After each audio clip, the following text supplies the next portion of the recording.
7th rounder. Unbelievable.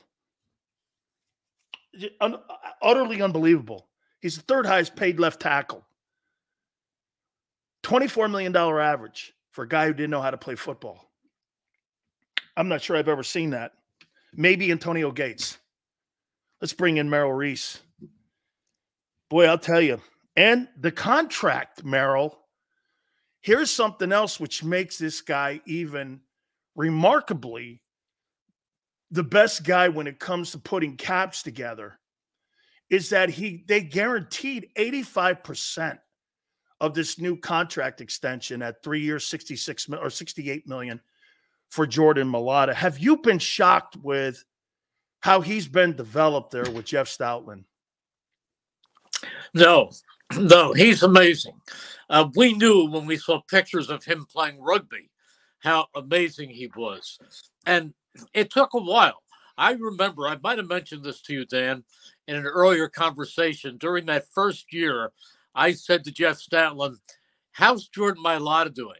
And he said, Merrill, it would be like asking you to do the game in French next Sunday. And I said, after bonjour, I'm in deep trouble. But Jordan Mailata has such a thirst for knowledge and such a desire to be great. And let me tell you something else about him. He is one of the nicest, funniest individuals you'd ever want to meet in your whole life. He is just everybody loves him. Absolutely. Well, I know a few words like bon appetit, like you said there, and parlez-vous français. Other than that, I don't know. I mean, it's a remarkable story. And I said this to Merrill, I think this could be the greatest draft pick that they've ever had, because again, this is not having a guy like Brady fell into the Patriots' lap at 6. All right, let's draft him and see what we have. You had a guy here where you knew never played ball. Guys who never played ball don't get drafted. Yeah. Okay? There's guys who play 4 years in college who don't get drafted, let alone guys who never played it. They had to do from what I understand from Jeff Stoutland, is that he went to a camp. Jeff saw him, saw his ability, and said, all right. And the thing that I love about this, it's player development. It's reinvesting in your own guys. And now look too, Merrill, the whole entire left side of your offensive line, you're set for the next decade. Yeah, but I love when the players come out and Lane Johnson goes, for the television cameras, Lane Johnson, Oklahoma. And then Jordan, that would be Jason Kelsey, Cincinnati. And then Jordan Mailata comes out and says, Jordan Mailata, Stoutland you. I do too. Every time he comes out and says that, and he does it with a smile too, yeah. By the way. I brought this up in the first part of the program. Do you think that this is the best offensive talent that the Philadelphia Eagles have ever put on a football field? Now, it's on paper. It's not been proven yet. And like Keith Byers said 2 weeks ago, you put the people on the paper in March and in April, then you go out and prove if they're that good in September. So I think, and I know you understand that, but as a collective group, is this the best offensive collection of talent you've ever seen covering the team? Boy, that would be tough for me to answer, Dan. Honestly, unless you gave me a bunch of papers, a bunch of offensive lineups to look at. I mean, I can't think of one right off the top of my head that's better. And, I'm a big believer in Jalen Hurts. I think he's going to have a great season ahead with Kellen Moore. They added to the running back department with Saquon Barkley. There's a great talent. You talk about the offensive line, but of course it minuses Jason Kelsey, but it adds Cam Jurgens, who I think is going to turn out to be very, very playable. I think he's going to be just fine. You talk about the wide receivers, Devontae Smith and A.J. Brown. They're amazing. Dallas Goedert is a top-notch tight end. They're awfully good. They're awfully, awfully good. Is it the best ever? That's a tough thing to say unless I actually picked up the lineups and looked at them. But I think they're certainly as good as any. How about this? And you're right. I mean, I've seen lesser talented Eagle offenses move the sticks proficiently. I mean, you have to get it on the field and see what it does here. But I mean, when are you concerned that you named all those players? I mean, Merrill, there's one football to go around. You know, it's like passing one drumstick around. When you got 7 guys that are sitting at the dinner table built like me, wanting to eat off that drumstick, I'm like, hey, make sure you save a piece for that drumstick for me, because I don't want to be eating a bone. Are you concerned that spreading that around, that's got to be a priority this offseason? Sure, but I'd be more concerned if there weren't the receivers and the running backs to give it to. I think too much talent is never a problem. Good coaches can figure that out. Absolutely. Now, you said something here, and correct me, and I want you to, because I believe you're one of the very few people that could. I think the team this offseason has to find its identity. And I'm going to explain what I mean by that. Your identity in the last decade was Jason Kelce. He is the identity of that team. And when you lose such a centerpiece player like that, I'm not saying you don't have leaders, Merrill. I'm talking the identity of that football team, tush push, the offensive line, the way that they played and won ball games, grit, hunger, everything that embodied a player, that embodied that guy. That's some tough replacement. And for me, is there a player on that team that you think takes that jacket and puts it on? Boy, that is a good question, because Jason Kelce is so identifiable with this team and was such a huge presence, not only on the field, but off the field, with his interaction with media and fans and other players and all of the television stuff and all of the appearances and the way he just comes through to everybody. He's so real. So is there somebody like him who can step forward? You have to wait and see. You have to wait and see. There is certainly a void right now, but one of the first guys you mentioned is Jordan Mailata. And Jordan Mailata has that kind of personality. He is at ease in the biggest settings. I mean, this is a guy who went on television in The Masked Singer and who was one of the centerpieces of the Eagles' Christmas album. So if I'm just thinking about guys who can do it with their presence, maybe Mailata is the next most identifiable Eagle. You know, Merrill, I think I think you said something there that made me think, you know what? You're right. On April 4th, you can't name that. You got to wait until September to play into that role. Mm-hmm. You play into that role, don't you? I mean, Jason Kelce wasn't given that thing with nepotism, or he wasn't like somebody in the royal family. That was something that he had earned over that decade plus of playing. So that still has to emerge, doesn't it, out of this group? Sure. On who's going to be that leader. It's not something that you could just sew onto a sweater or sew onto a jersey or see. No, you're absolutely right. But my nominee right now, and staying with that offensive line, would be Mailata. I have to ask you about the move of Hassan Reddick. Are you disappointed? Are you does that put another question mark again on a defense that has a ton of question marks? I mean, how did you think about it when it first initially, and maybe even after it happened, when you had a chance to digest it? I was not happy, because I think the world of Hassan Reddick. I think he's an outstanding player and a terrific guy, and he'll be missed. On the other hand, there are a lot of other considerations involved, involving salary caps and where a team feels they have to be financially for the overall good of the entire team. And this is something they felt they had to do. I mean, there was no doubt. I think if all things were being equal, I think he'd be back. But he was not happy with his contract as it stood, and they had their parameters of where they felt they had to be.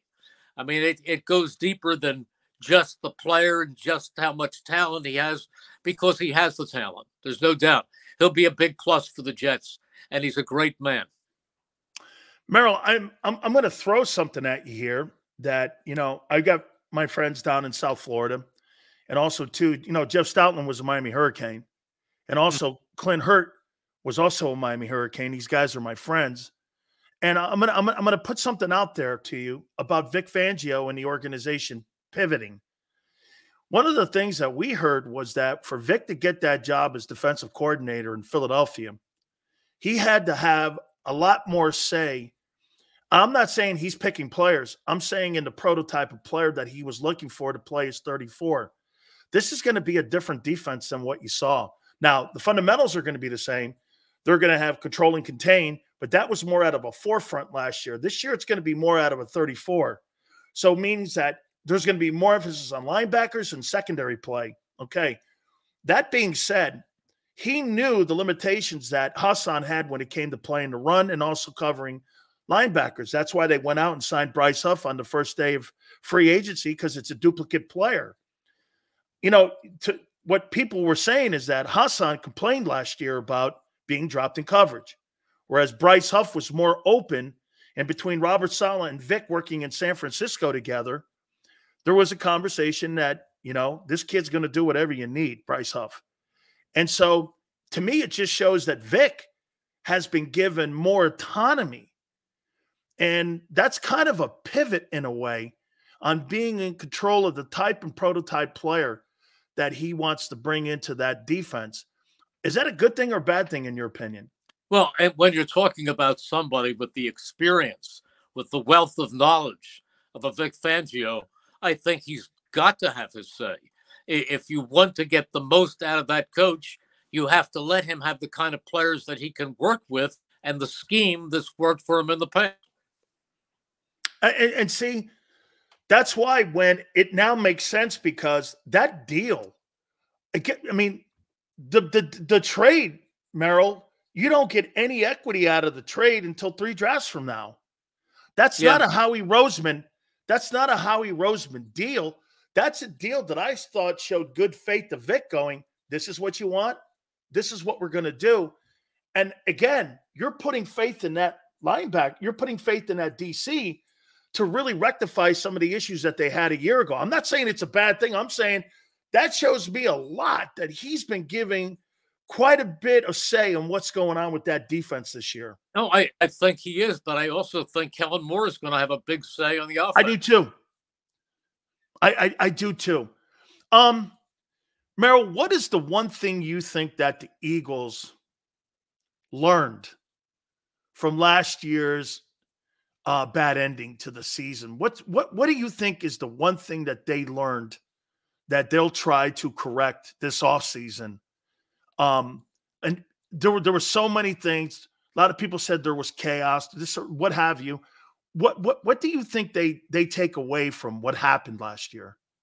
Well, that's tough to say. I think they have to realize that there were problems that were arising even when they had 10 wins, even when they were 10-1. And you know what? I was as much a fault as anybody when I looked at it, because I said, and I did commentaries, I used words like resilient. This is a resilient team, or this is a team that knows how to win, because they would play below par, but find ways at the end. I mean, that Kansas City game in the rain, where they trailed the Chiefs 10-0 at halftime and came back and beat Patrick Mahomes. And the next week, the game against the Bills, where Jalen Hurts took them down in overtime. They also overcame a 10-0 deficit. And everybody thought, well, that's enough. This team knows how to win. Well, if you have deficiencies, at some point, they will arise and they will dig deep and crack the foundations. You think Nick will be a better coach this year because of all those issues that he experienced? Because, as you know, Merrill, the only way you're going to succeed in life is by failure. You're not going to succeed by being a guy who's going to be a guy that's sitting there as a front runner, because when adversity hits, you want guys that are going to be problem solvers. And to me, the one thing I took away is that entire coach, not the entire coaching staff, but some of the inexperienced coaches that they had, they didn't have problem-solving answers. When things, like you said, all of a sudden started just like avalanching down a hill. They just couldn't stop it. Maybe they get out in front of things a little bit faster than what they did a year ago. Like you said, 10-1, they should have saw some of the cracks in the dam. Well, I think Nick would be the first one to tell you that every coach, every good coach, learns from adversity. I think he will look back at last season and say, here's what we should have done. I think now if you were to look deep into his soul, he knows that he never should have taken out Sean Desai when he took him out and replaced him with Matt Patricia. Absolutely. Do you think it's a mistake? You know, we had Coach Vermeil on a couple days ago, and we were talking to Coach Vermeil, and he thinks that what makes Jalen Hurts electric is the ability for him to be able to run. Now, with them bringing Barkley in, it seems to me that that's going to be even more so. You're bringing that running back in, not to have the quarterback. Are we still going to see the RPO, you think, Merrill, in the offensive game plan? Or are we going to look at a quarterback that's going to resemble Dak Prescott and what Dak did when he was in Dallas? Tough to tell.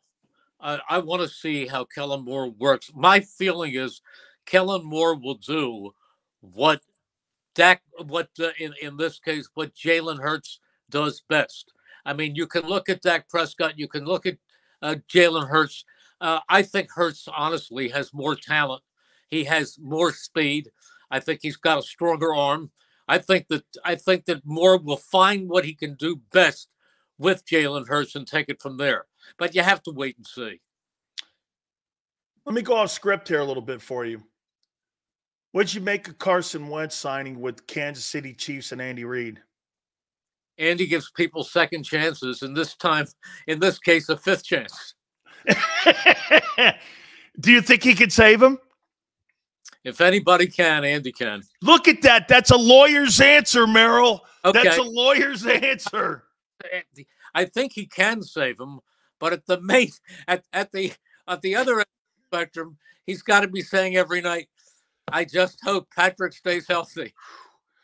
If Andy Reid sees if he sees Carson Wentz taking snaps, that's a rough ride the rest of the way home.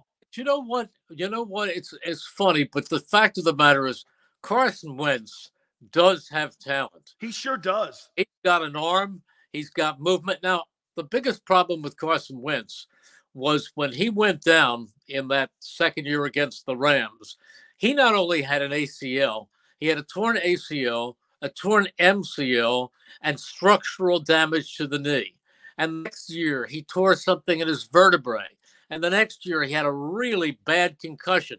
He never really came back from all of those injuries. And he'd have to figure out ways to play less physically. Not that quarterbacks aren't going to get hit, because they are, but he can't just take off and play with no regard for his body. And if anybody can coach him, I thought Frank Reich would do a good job. And Frank Reich did not have the success with Carson Wentz. Now, there were other areas of that team, other things that happened that season that contributed to him falling out of favor there in Indianapolis. But I think Andy will do a great job, and Andy will give him every chance to rediscover himself and rediscover a career. I'm going to give you a number here. Do you know since 2009, there were 43 quarterbacks that were drafted in the first round? Wentz was one part of that. Only 2 quarterbacks have won Super Bowls. It's Matthew Stafford and Patrick Mahomes. Only 2. It just shows you. I mean, when everyone looks at Wentz's time in Philadelphia, you don't win that Super Bowl without him. He has the all-time regular season passing number with no wide receivers that year that had over 500 yards. He had 33 touchdown passes in a season, which is also a record. I know it ended horrifically, but you got to say, I mean, if you look at Wentz's time in, albeit short, was really like a shooting star. But I'll tell you what, you don't win that Super Bowl without him on that team. No, you're right. Look how long it took Matthew Stafford to reach that magic moment. And Matthew Stafford was a great quarterback. He's top pick. Great player. But there are others who came out of college. Now, I hate to be, memory lane, but you go back over the years and look at the quarterbacks who came out of college with great tools. I'll give you a name. Jeff George. Oh, yeah. Jeff George. Unbelievable. I knew him. I played against him in college and in the pros. And he could sit on one goal line and throw it 100 yards to the other goal. I'd never seen a guy with an arm that big in my life. But if you were putting change together, it's under 40 cents. Yeah. I'm telling you, there have been great talents that came out and for one reason or another never reached that talent, never reached where it should have taken him. So I was talking to Mike Quick about his golf game. He says he's doing really well. And I go, you know what Merrill said? Merrill says, you're always on vacation. He goes, Merrill, he's one to talk. He's always on a golf course. He's always got a putter in his hand too. So if he's telling you anything different, yeah, I go, Mike, he goes like this. He says, you're always on vacation. He goes, Dan, when that last second of the mic with Merrill ends, I am out of here. You two guys are fabulous. What a great chemistry, man. Really great chemistry. That's because we're friends off the air too. We're great friends, and Mike is a wonderful man and a terrific color analyst. Is it the short irons, long irons, the short game? How are you out of the sand? And do you hit them straight off the tee? What's the best part of a Merrill Reese? What's the best part of a Merrill Reese hole when you're lining the tee up and you're on the tee box? What's the best part of that driving hole for you? I'm straight. Me too, Merrill. I do have a short game. I do have a good short game. I do have the bunkers don't give me any trouble. I have something, if I were to show you on the floor behind me, it's called a putting board, where it's set up at a different angle and I can run the putter against it until it grooves my stroke. Huh. I practice a lot. I hit a lot of balls. I love the game, but I am distance challenged. I'm not going to be out there with Mike. As I say, I hit it straight, but I can hear it land. Yeah. Move your stance up. You might get some more distance. Hey, Merrill. If I grow. Merrill, thank you so much, my friend. It's always awesome catching up with you. Thank you, Dan. Good to speak with you. You got it. The great Merrill Reese. I appreciate always when he takes time for us and finds some time. Big Sills will give you his top 10 linebackers. Do me a favor. We'll reset. Hit the like button. Keep it here, National Football Show.